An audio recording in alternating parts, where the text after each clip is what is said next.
Hi hello எல்லாருக்கும் வணக்கம். Welcome back to Pavithra vlogs. I hope எல்லாரும் ரொம்ப நல்லா இருக்கீங்கன்னு. வீடியோக்கு போகிறதுக்கு முன்னாடி நான் நிறைய தேங்க்ஸ் சொல்லணும். லாஸ்ட் 2 வீடியோஸ்க்கு வந்த ரெஸ்பான்ஸ் இருக்கு இல்லையா, நான் கொஞ்சம் கூட எதிர்பார்க்கவே இல்லை. நிறைய பேர் கமெண்ட்ஸ்ல எனக்கு உங்களோட ஸ்டோரி கொஞ்சம் மோட்டிவேட்டடா இருக்குன்னு சொல்லி நீங்க இன்ஸ்பயர் ஆனதையும் ஷேர் பண்ணீங்க. இன்ஸ்டால டிஎம்ல நிறைய பேர் பேசுனீங்க. எனக்கு நிஜமா தெரியல, நானும் அவ்வளவு பெரிய ஆள் கிடையாது. பட் ஒரு சின்ன ரியல் லைஃப் எக்ஸ்பீரியன்ஸ் நிறைய பேரை மோட்டிவேட் பண்ணியிருக்கேன், இன்ஸ்பயர் பண்ணியிருக்கேன்னு நினைக்கும் போது I am truly glad. Thank you so much. எல்லாருக்குமே ரொம்ப நன்றி. அண்ட் இந்த வீடியோ பத்தி பேசலாம். 2 மாசத்துக்கு முன்னாடி சொல்லிட்டு போனேன் சேலரி பத்தி பேசணும்னு. ஐம் சாரி, எனக்கு சுத்தமா டைமே இல்லை, நிறைய கமிட்மெண்ட்ஸ். அதுவும் இல்லாம நான் ஒரு நல்ல அழகா ஒரு யூடியூப் ஸ்டுடியோ மாதிரி செட்டப் பண்ணலான்னு ரொம்ப ஆசைப்பட்டேன். பட் என்னால அதை இப்போதைக்கு அஃபோர்ட் பண்ண முடியல. பின்னாடிலாம் அழகா ஒரு வால் டெக்கர் பீசஸ் எல்லாம் வாங்கி செய்யலாம்னு ஆசைப்பட்டேன். எதுவுமே நடக்கல. போன தடவையாவது அங்க ஒரு பூஜா இருந்துச்சு, இப்போ அதுவுமே இல்லை. எனிவே கண்டென்ட் மேட்டர்ஸ், நம்ம நேரம் கண்டென்ட் குள்ள போயிடலாம். இந்த வீடியோல ஃபுல் அண்ட் ஃபுல் சேலரி பத்தி தான் பார்க்க போறோம். அதுக்கு நம்ம ஃபர்ஸ்ட் ஜாப் டைப் பத்தி தெரிஞ்சுக்கணும். இங்க பிரான்ஸ்ல 2 டைப் ஆஃப் ஜாப் இருக்கு. ஒன்னு சேதேயி, இன்னொன்னு சேதேதே. நான் பிரெஞ்சுல சொல்றேன். அது எப்படின்னா, சேதேதேன்றது ஒரு கான்ட்ராக்ட் பேசிஸ்ல ஒர்க் பண்றது. ஃபார் எக்ஸாம்பிள் ஒரு 6 months இல்ல 1 yearக்கு நம்ம கான்ட்ராக்ட் சைன் பண்ணி ஒர்க் பண்றது சிடிடி. சிடிஐன்றது இப்ப நான் இருக்கிறது லைஃப் டைம் அக்ரிமெண்ட்னு கூட வச்சுக்கலாம். கம்பெனியா ஒண்ணு என்ன வேலையை விட்டு நிறுத்தணும், இல்லைன்னா நானா இஷ்டப்பட்டு கான்ட்ராக்ட பிரேக் பண்றது இருக்கு இல்லையா, அதுதான். ஐ மீன் எந்த ஒரு பீரியட் ஆஃப் கான்ட்ராக்டோ அதுல கிடையாது. அந்த மாதிரி இருக்கிற ஜாப் சேதேயின்னு சொல்லுவோம். இது ரெண்டுத்துக்குமே சேர்த்து ஸ்மிக் சேலரி அப்படின்னு சொல்லியிருக்கு. இது எந்த மாதிரி ஜாபா இருந்தாலும் சரி, ஒரு சூப்பர் மார்க்கெட்ல கேஷியரா ஒர்க் பண்ணாலும், ஒரு ரெஸ்டாரண்ட்ல கிளீனிங் ஒர்க் பண்ணாலும், இல்ல இப்ப என்ன மாதிரி ஐடி ஜாப் பண்றவங்க யாருக்கா இருந்தாலும் ஸ்மிக் சேலரின்னு ஒண்ணு இருக்கு. அது என்னன்னா, இப்ப வாரத்துல 35 மணி நேரம் நம்ம ஒர்க் பண்றோம் அப்படின்னா அவங்களுக்கு 1700 யூரோக்கு கீழே குறைச்சி கொடுக்கவே கூடாது. இட்ஸ் அ லா. இன்னொரு ஜாப் டைப் இருக்கு, அல்டர்னான்ஸ் சொல்லுவோம். இன்டர்ன்ஷிப்னு நம்ம இங்கிலீஷ்ல சொல்லுவோம்னா அதுதான். அது ஸ்டூடெண்ட்ஸ் படிச்சுக்கிட்டே வேலை செய்யறது, படிச்சு முடிச்ச கையோட இன்டர்ன்ஷிப் எடுப்பாங்கல்ல, அது அவங்களுக்கு ஒர்க்கிங் டைமும் கம்மியா இருக்கும். சோ ஸ்மிக் சேலரியும் கம்மியா இருக்கும். பட் சேதேயி அண்ட் சேதேதேல ஒரு வீக்லி 35 hours ஒர்க் பண்ற ஒரு பர்சனா இருந்தீங்கன்னா ஸ்மிக் சேலரி இதுதான், இதுக்கு கீழே கொடுக்க கூடாது. அப்புறம் இங்க சேலரியில ப்ரூட் சேலரி, நெட் சேலரின்னு சொல்லியிருக்கு. ப்ரூட்னா ஒண்ணும் இல்ல, க்ரோஸ் சேலரி தான். நம்ம ப்ரூட் சேலரியா வாங்குறோம் இல்லையா, அது முழுசா கண்டிப்பா நெட் சேலரியா கிடைக்காது. இது எல்லாருக்குமே தெரிஞ்சதுதான். பட் எந்த அளவுக்கு பிடிப்பாங்க அப்படின்னாக்கா, ஒரு 20 இருந்து 25% அமௌண்ட் ரெடியூஸ் பண்ணிடுவாங்க. ரெடியூஸ் பண்ணிட்டு மீதி தான் நம்மளுக்கு கையில கிடைக்கும். அதுதான் நெட் சேலரின்னு சொல்றோம். இந்த ப்ரூட் சேலரியில 20 to 25% பிடிக்கிறாங்க இல்லையா, இது எதுக்கெல்லாம் போகும்னா, இங்க செக்யூரிட்டி சோசியல், ஐ மீன் சோசியல் செக்யூரிட்டின்னு ஒன்று இருக்கும், which is nothing but health care system. ஓகேங்களா, இப்போ நம்ம ஹாஸ்பிட்டல்லாம் போறோம் அப்படின்னா கையில ஒரு கார்டு வச்சிருப்போம், கிரீன் கலர் கார்டு. அதை வச்சுதான் பே பண்ணுவோம். அதுல இப்போ பாதி அமௌண்ட் நம்மளுடைய சோசியல் செக்யூரிட்டிங்க இருக்கு இல்லையா, அவங்க பே பண்ணுவாங்க. அதெல்லாம் ஆக்சுவலி நம்ம சேலரியில இருந்து எடுக்கிறது தான். சோ அந்த மாதிரி சோசியல் செக்யூரிட்டிக்கு பே பண்றதுக்கு ஒரு அமௌண்ட் எடுத்துருவாங்க. இன்னொன்னு என்னோட ஹெல்த் இன்சூரன்ஸ். நான் ஹாஸ்பிட்டலுக்கு டாக்டர்கிட்ட போறேன், ஒரு 60 யூரோ பே பண்றேன் அப்படின்னா அதுல 30 யூரோ எனக்கு சோசியல் செக்யூரிட்டி பே பண்ணும். மீதி 30 யூரோ நான் என்னோட சொந்த காசை போடுவேன். நம்ம சொந்த காசை போடாம இருக்கணும்னு நினைச்சாக்கா நம்ம ஹெல்த் இன்சூரன்ஸ்க்கு பே பண்ணணும். அதை இங்க மிச்சுவல்னு சொல்லுவாங்க. நான் என்னோட மிச்சுவல் கம்பெனி வழியா தான் பே பண்றேன். சோ எனக்கு மிச்சுவலுக்கும் காசு எடுத்துப்பாங்க, சோசியல் செக்யூரிட்டிக்கும் காசு எடுத்துப்பாங்க. அப்புறம் pension, retirement and professional tax எல்லாமே கொஞ்சம் எடுத்துருவாங்க. எடுத்துட்டு மீதி சேலரி தான் நம்ம கைக்கு வருது இல்லையா, அதை நெட் சேலரின்னு சொல்லுவோம். இவ்வளவும் போக வருஷத்துல ஒரு வாட்டி நம்ம டாக்ஸும் டிக்ளேர் பண்ணுவோம். அது ஒருத்தவங்களுக்கும் வேறுபடும். நம்ம இப்போ நானும் என் ஹஸ்பண்டும் சேர்ந்து மொத்தமா எவ்வளவு ஏர்ன் பண்றோம், எங்களுக்கு எத்தனை பிள்ளைங்க இருக்காங்க, இதெல்லாம் சேர்த்து கவர்மெண்ட் நம்மளுக்கு டாக்ஸ் அமௌண்ட் சொல்லுவாங்க. சப்போஸ் நம்ம டாக்ஸ் பே பண்றதை விட நம்மளோட வருமானம் கொஞ்சம் அவங்க கால்குலேட் பண்றபடி கம்மியா இருந்ததுன்னா நம்மளுக்கு டாக்ஸ் அமௌண்ட் ரீஇம்பர்ஸும் பண்ணுவாங்க. இதெல்லாமே எனக்கு நடந்திருக்கு ஒரு முறை. அடுத்து முக்கியமான விஷயம், நம்ம ப்ரூட் சேலரியில இருந்து இவ்வளவு குறைஞ்சு எவ்வளவு கைக்கு வருதுன்றது தயவு செய்து நிறைய பேருக்கு தெரியணும். ஏன்னா இந்தியால இருந்து பிரெஞ்சு கம்பெனிஸ் ரெக்ரூட் பண்றாங்க இல்லையா, அந்த பசங்களுக்கு அமௌண்ட் சொல்லும் போது அப்படியே முழுசா கன்வெர்ட் பண்ணி ஒரு 5-6% இவங்களா மைனஸ் பண்ணி இவ்வளவு நம்மளுக்கு வரும்னு சொல்லிட்டு ஒரு மனக்கோட்டையை கட்டிக்கிறாங்க. நான் ரீசெண்டா லிங்க்டின்ல ஒரு பையன் கிட்ட பேசும்போது இதை நான் நிஜமாவே ஃபேஸ் பண்ணேன்.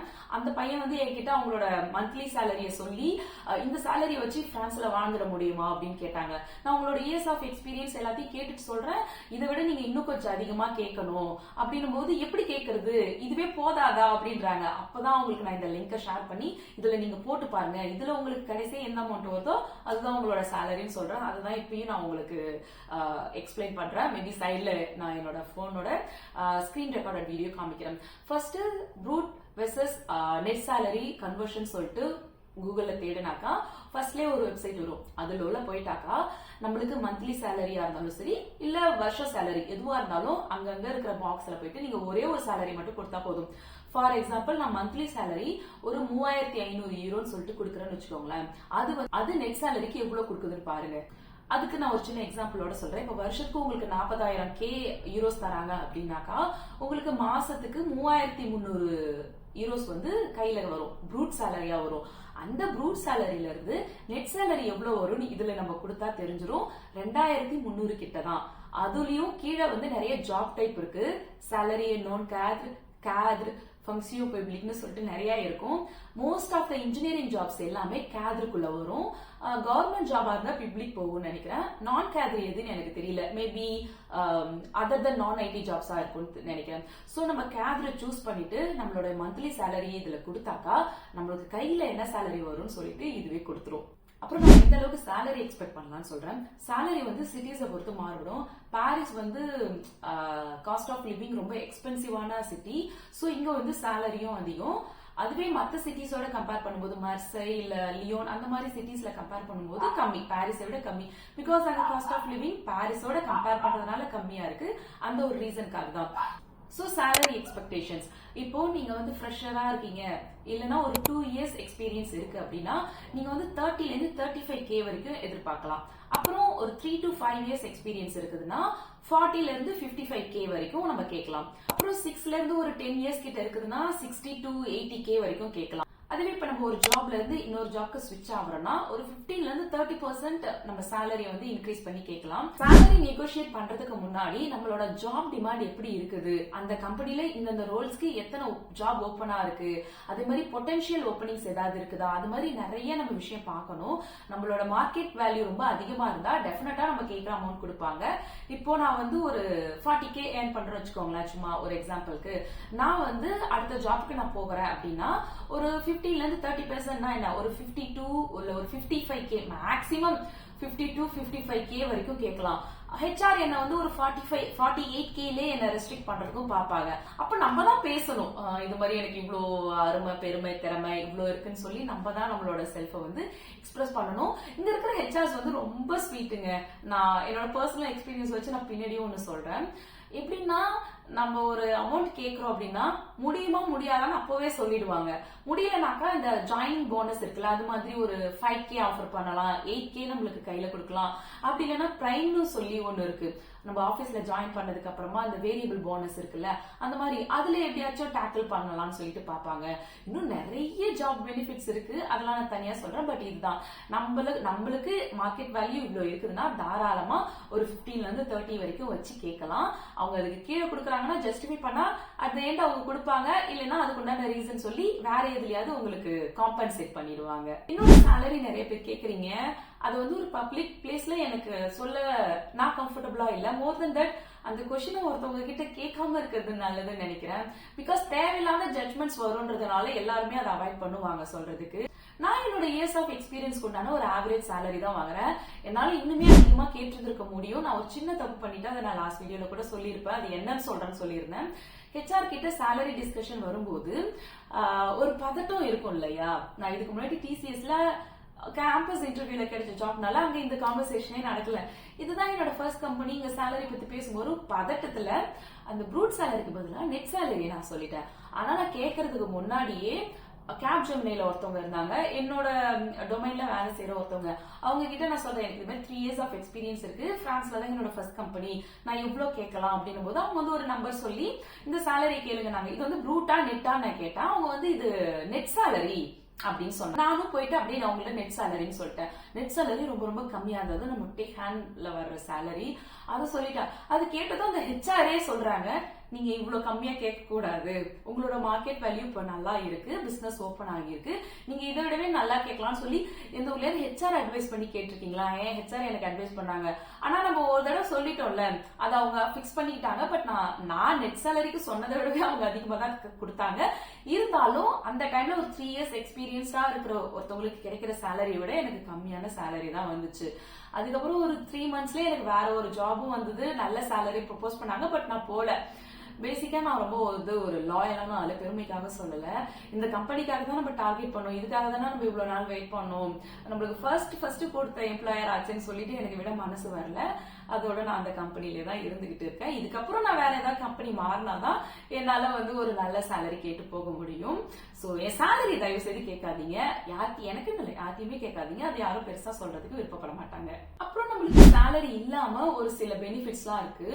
ஃபார் எக்ஸாம்பிள், இப்ப நம்ம டிராவலுக்கு யூஸ் பண்றோம் இல்லையா, நவிகோ கார்டு, டிரான்ஸ்போர்ட் கார்டு இருக்கு இல்லையா, அதுக்கு 50% நம்மளுக்கு பே பண்ணுவாங்க, 50% நம்ம கையில தான் நம்ம பே பண்ணுவோம். ரெண்டாவது, இந்த டிக்கே ரெஸ்டாரண்ட் அப்படின்னு சொல்லுவாங்க, நம்ம ஊர்ல ஃபுட் கார்டுன்னு ஒண்ணு இருக்கும். அது எப்படின்னா, நம்மளோட சேலரில இருந்து ஒரு சம் அமௌண்ட் எடுத்து அந்த ஃபுட் கார்டுல நம்ம போட்டு வைப்போம். அதுக்கு டாக்ஸ் கிடையாது, டாக்ஸ்ல இருந்து கொஞ்சம் இது தப்பிக்கலான்றதுக்காக நம்ம செய்யறது. இங்க சேலரி இல்லாம தனியா ஃபுட் கார்டுக்கு பே பண்ணுவாங்க. ஒரு நாளைக்கு 8 யூரோன்னு பே பண்ணுவாங்க. அது ஒர்க்கிங் டேக்கு மட்டும் தான், நம்ம லீவ் எடுத்தா கிடையாது, பப்ளிக் ஹாலிடேஸ்க்கு எல்லாம் கிடையாது. அந்த கார்டுல சேர்ற காசை வச்சு நம்ம சாப்பிட்ற பொருள் ரெஸ்டாரண்ட்ல யூஸ் பண்ணிக்கலாம். சூப்பர் மார்க்கெட் போனா மோஸ்ட்லி சாப்பிட்ற ஐட்டம்ஸ் இருக்கு இல்லையா, காய்கறி, பழங்கள், அதெல்லாமே அதுல நம்ம வாங்கிக்கலாம். அதுவே இந்த குடிக்கிற ஐட்டம்ஸ், ட்ரிங்க், ஆல்கஹால்ஸ் எல்லாம் அதுல வாங்க முடியாது. அப்புறம் வெக்கேஷன் டைம்ல ஷேக் த வக்கான்ஸ் சொல்லிட்டு ஒரு சர்டன் அமௌண்ட், மினிமம் ஒரு 200 யூரோ 300 யூரோ கிட்ட நம்மளுக்கு ஷேக் மாதிரி தருவாங்க, செக் மாதிரி தருவாங்க. அதை வச்சு நம்ம வெக்கேஷன் போற இடத்துல பே பண்றதுக்கு யூஸ் பண்ணிக்கலாம்.